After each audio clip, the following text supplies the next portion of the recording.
Hey everybody, welcome back to Whiteboard Finance. My name is Marco and I'm here to help you master your money and build your wealth. In today's video, we're going to be talking about CPI hitting 9.1%, why inflation is a stealth tax, why it keeps you on the never-ending W-2 hamster wheel, why you feel like you're never getting ahead.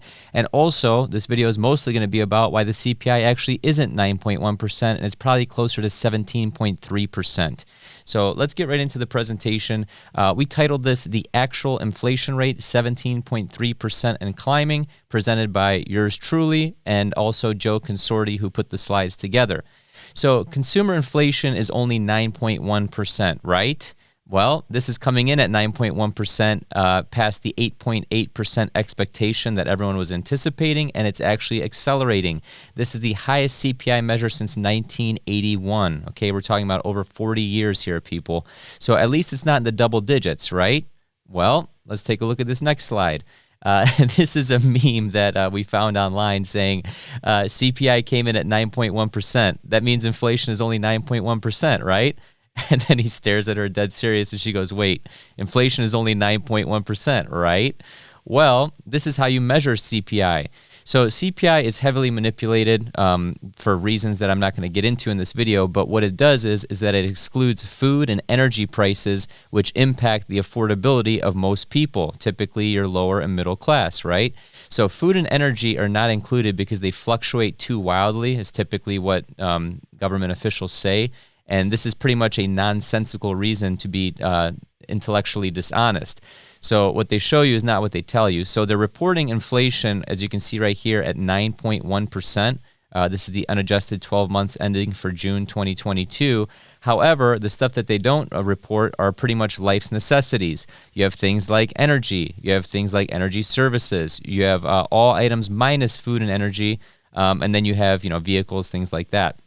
But the biggest ones we're seeing here are energy commodities, gasoline, which is killing people at the pump, and also fuel, oil. You can see that it's almost doubled. So pretty much what this slide is saying is that the goalposts are always shifting and the calculations and weightings are changed. So how is inflation a stealth tax? So inflation dissolves your wealth and it does so quickly. So listen to this stat. You may want to share this with someone on Facebook or whatever social media you guys use, Twitter, whatever, it doesn't matter. But it only takes 7 years to slice your wealth in half at 9.1% inflation if that were to stay consistent. Yes, this is high. Yes, it's not going to stay consistently 9.1% for 7 years, but if it did, 50% would be gone in 7 years. So if you started with $100,000, by year 7, you are looking at just over 50 grand. So by year 50, check this out. If you had 9.1% inflation year after year, you'd be sitting at $847.61 in purchasing power. This is why I say savers are losers in my videos. I'm not literally calling you a loser. It's unbelievable to me how people still don't understand this concept. You are literally losing money and purchasing power to inflation, okay? So $100 in January of 2000 is worth $56 22 years later. That's a real life example. I may put that chart up on the screen. So this may seem marginal at first, but it's a major hidden tax. Inflation is a stealth tax.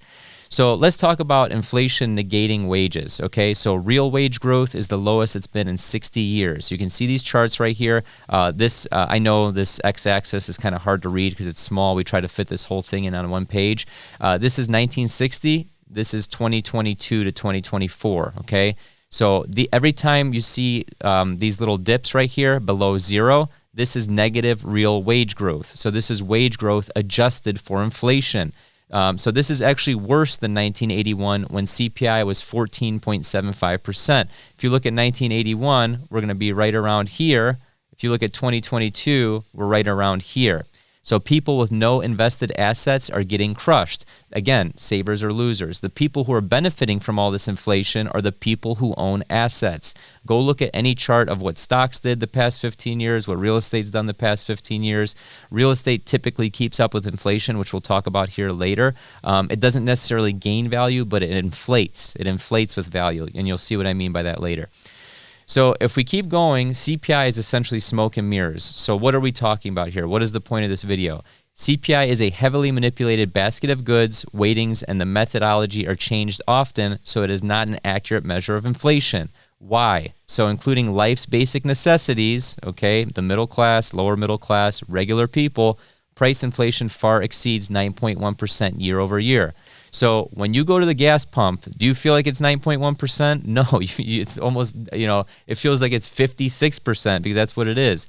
So the middle class are especially hurt by this hidden stealth tax. Wage growth is negative, uninvested wealth rots away, and life's necessities aren't affordable. This is what I talk about in my previous video with the everything bubble. If you put away $1,000 under your mattress and you woke up, 100 years later, 50 years later, I promise you that $1,000 will not buy what it buys today at year zero. This is called the time value of money. $1 today is worth more than $1 tomorrow because of inflation. So let's dig into this just a little bit deeper. We're looking at food and energy. Food at home rose 12.2%. Gasoline climbed 60%. Eggs are up 32% year over year. This is according to Axios. Ground beef prices are up 36% from a year ago. Okay. This is not 9%, you guys. This is painful for the average American family. I'm not going to get into every single one of these line items. You can pause the video for that. But if you're getting value out of this video, please give the video a thumbs up and subscribe if you haven't already. So let's take a look at the biggest inflation. This is home price inflation. So I talked about my housing bubble. Go watch that video if you haven't already. We're looking at essentially a 20.4% home price inflation. This is the S&P Case-Shiller Index, year over year percent change. If you don't understand what this is, I explain this all in my housing bubble video, which you should go watch after this video. So this is an index comprised of 20 major cities in the United States. It provides the most accurate signal from home price inflation. So shelter inflation reported with CPI is only 5.6%. This is what I'm talking about in this video. This is deceptive. So real estate historically lines up with true unskewed inflation because it's very financialized, okay? Housing is tied to mortgages, which is tied to the financial system. Housing is actually one of the most financialized products in this country. Now, let's take a look at unmanipulated inflation. This is Shadow Stats. If you guys don't know about Shadow Stats, it's a website that's been around forever. This guy's been essentially tracking the original reporting methods of CPI from 1980, which they deviated from. So the dark blue line is the SGS alternate CPI. It's 1980 based. The red line is the current CPI. So as the current CPI comes in close to 9%, which we're seeing right here, Shadow Stats is actually showing something closer to 17.3%. That's the whole point of this video. This spread shows the severe manipulation of the official CPI of 9.1%. So I have a question for the audience here. Do you feel in your own life, like personally, when you're just doing grocery shopping, paying for your kids' braces, filling up your gas tank, do you feel that it's closer to 9.1% or 17.3%? Comment down below on whatever you feel the actual inflation rate is. So how can you position yourself today? As always, we talk about positive stuff in these videos. Yes, we lead with these titles and these thumbnails, and you do what every typical YouTuber does, but this is the realest financial channel on YouTube. We only talk about facts and things, how it can benefit you. This is not a fear-mongering channel. So I know this is crazy, and it goes against everything I say about savers or losers, but right now, today, sitting in cash is a good move. It seems counterintuitive, but inflation is a lagging indicator. I talked about this on Twitter. Maybe I'll throw the tweet up on the screen right here or something. But CPI is a lagging indicator. So as the Fed drains liquidity from the system, your dollars strengthen against just about everything. So after they pivot to easing, which I'm going to show you in the next slide here, which is projected for December of this year, that should be the time to start deploying capital. So basically, with this chart right here, explaining the point that I just made, this y-axis 1 is showing implied policy rate, meaning what the Fed is aiming for. That's on y-axis 1. Y-axis 2 is the number of hikes or price cuts that are being priced in. So 0, 1, 2, 3, 4, 5, right? So we're thinking that we're going to see a peak in December of 2022. That's this year. You can see that they're already shooting up a higher rate or a projected implied policy rate, which is thus increasing this number of hikes or cuts priced in, which you can see right here. So I'm going to go back to this slide just to finish it up.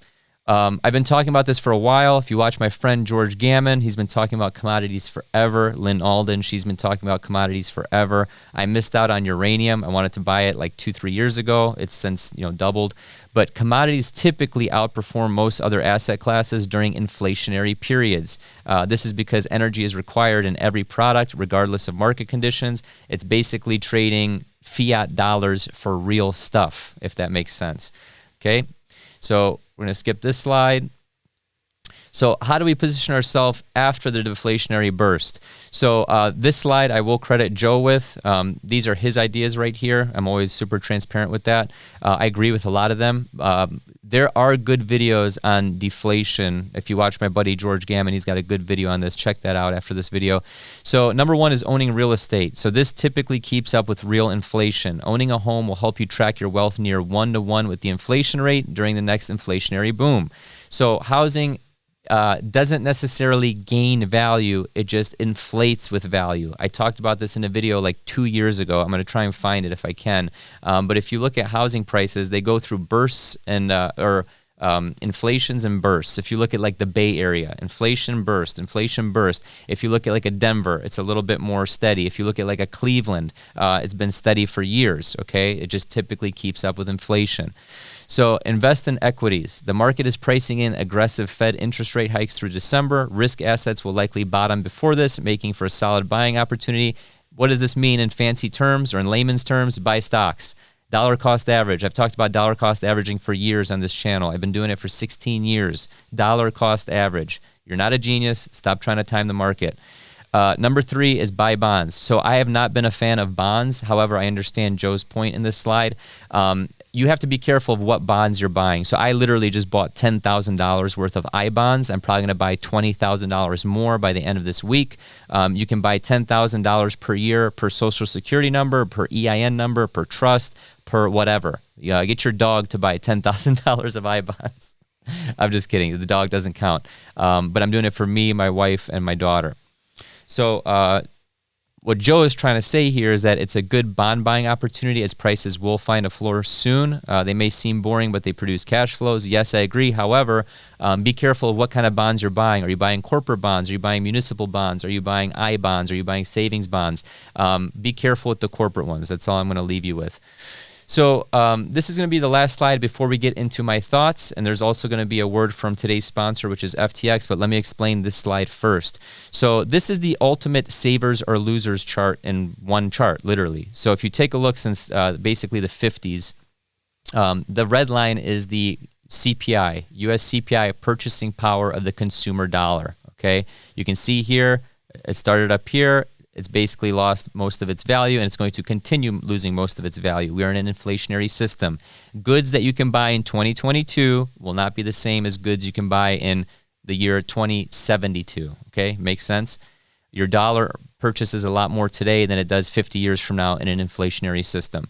So the blue line is the S&P 500 real price inflation adjusted. So you can see here, basically since the 80s, or we have a confluence right here.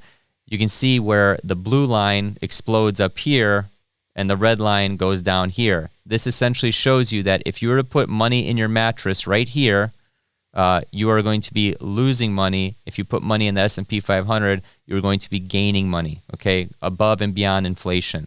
So again, people that own assets, people that invest are better off typically, historically, than savers who are hoarding all their cash in the walls of their house or in the mattress, under their bed, right? Or under the mattress on their bed. So what am I going to lead here with? So the first point I want to make is that inflation is different for everybody. What do I mean by this? I just taught you for the past 10, 15, 20 minutes about CPI, how it affects everybody, middle class, all that stuff, right? But think about it logically. Say you're a 20-year-old kid or 21-year-old that just graduated, got his first big boy, big girl job. You still live at home with your parents. You don't have any dependents. You don't have any kids. You don't have a girlfriend. You don't have a wife. You don't have anything, right? It's literally just you. You're sustaining yourself.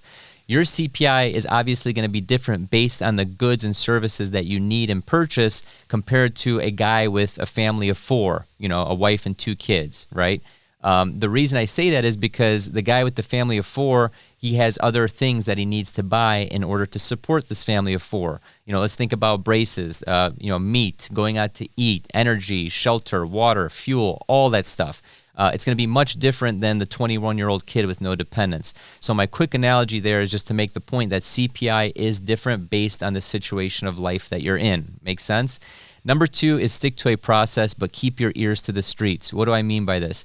So I've been dollar cost averaging for a very long time. I've been investing since 2006, since I was 18 years old. I'm 34 now. I've been investing for over 16 years. I've been through all this stuff, you guys. I have a lot of experience. I'm not saying that to toot my own horn, but I'm saying the time that I became a mature investor is when I stuck to a process. For me, that process has been dollar cost averaging into core holdings that I research very thoroughly and I have a high conviction in. Stick to a process, follow it, believe in it. However, keep your ears to the streets. The reason I'm saying this is because things change. The macro landscape changes. Geopolitics change. Things in the world change, right? Things that are out of our control changes the landscape. So be rigid but flexible at the same time, if that makes sense in your investment philosophy. And then finally, savers or losers in a high inflationary environment. I need to keep beating this dead horse because some people don't get it. I got a comment the other day on my channel that says, Marco, you say people that save are losers. That's not, like, they think I'm literally calling this person a loser. I cannot stress this enough. I'm a saver. My parents are savers. They're immigrants. Like, I am a saver naturally, okay? However, what I'm saying is, which I've conveyed pretty clearly in this video, is that savers are losers in an inflationary environment. Okay, your purchasing power is being eroded every day. The higher CPI is and the longer it stays. So what I'm trying to say is you need to become an asset owner and you need to invest. That may be different for you than it is for me. Maybe I want to be diversified. Maybe I want a little bit of stocks, a little bit of real estate, a little bit of Bitcoin, a little bit of precious metals, a little bit of guns and ammo. I don't know. Some people invest in that stuff. Maybe you're just into real estate. I don't know. But that's different for everybody. The point is, you don't want to own nothing and be happy. Okay, that's what they're trying to do with this world. Is that they want you to lease, they want you to rent, they want you to borrow, they want you to ride share. They don't want you to own anything. Asset owners are the ones that win in inflationary environments. If you got value from this video, please share it. Please give it a thumbs up. The algorithm is finally starting to realize that this channel is awesome. I've known this since 2017. I've known this since 1987. 10th, 1987, I've known that this channel is awesome. I'm just talking smack. Please share the video. It really helps. Thank you so much for watching, and I hope you got value from it. Have a prosperous day. Dude, who is calling? I'm going to call, hey, Joe doesn't know I'm doing this. I'm going to call Joe right now. I swear on everything. He has no idea I'm doing this. I'm going to just surprise him. Let's see. Why is this not working? There we go. It's going to be funny. He has no idea I'm calling him. Good afternoons, morning, Marco. How are you? Sir, this is the IRS. I'd like to audit your books. Not again. Oh God! You know, honest to goodness, I wouldn't be surprised if I actually got that call within the next couple of months here. My tax return last year was. Hey. Okay, hey, just so you know, full disclosure, I'm actually finishing up the video, and this is at the end of the video. So maybe I'll have to beep this out. Hey, real quick, just to the audience, what is your I just finished presenting the whole video. What is your elevator pitch on this entire slide? You have 20 seconds. Go. Absolutely. So CPI is highly manipulated. Essentially what you want to be doing right now, you want to be waiting for everything to go extremely bust. The Fed's tightening right now. After that, get yourself some investable assets. That way you can outpace inflation. Primarily real estate, right? Real estate historically tracks inflation pretty well. Get yourself some equities, get yourself some value stocks. Get yourself some bonds even. I know it's boring, but when you're protecting yourself from inflation, you really want to, go for these instruments above all else. Love it. All right, bro. I'll call you later. Thank you. Absolutely. All right. Bye.